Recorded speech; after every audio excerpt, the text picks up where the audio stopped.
H D. Revanna ಅವ್ರನ್ನ ಇವತ್ತು ನಮ್ಮ ಪೊಲೀಸರು ಬಂಧನ ಮಾಡಿದ್ದಾರೆ. ಕಾನೂನು ತನ್ನ ಕ್ರಮ ತೆಗೆದುಕೊಂಡಿದೆ. ಲಾ ಹ್ಯಾಸ್ ಟೇಕನ್ ಅಪ್ರಾಪ್ರಿಯೇಟ್ ಕೋರ್ಸ್.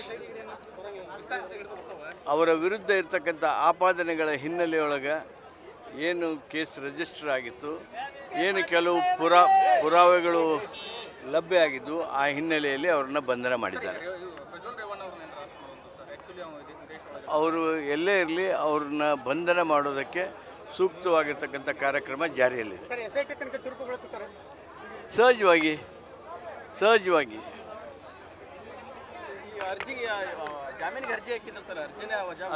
ಅದು ಹೈಕೋರ್ಟ್ನವರು ಅದನ್ನ ರಿಜೆಕ್ಟ್ ಮಾಡಿದ್ದಾರೆ. ಆಮೇಲೆ ಇವ್ರು ಬಂಧನ ಆಗಿದೆ. If you like this video ಬೇಗ ಲೈಕ್ ಮಾಡಿ, ಕಾಮೆಂಟ್ ಮಾಡಿ, ಶೇರ್ ಮಾಡಿ ಹಾಗೂ ಯೋಯೋ ಟಿವಿ ಕನ್ನಡವನ್ನು ಸಬ್ಸ್ಕ್ರೈಬ್ ಮಾಡಿ.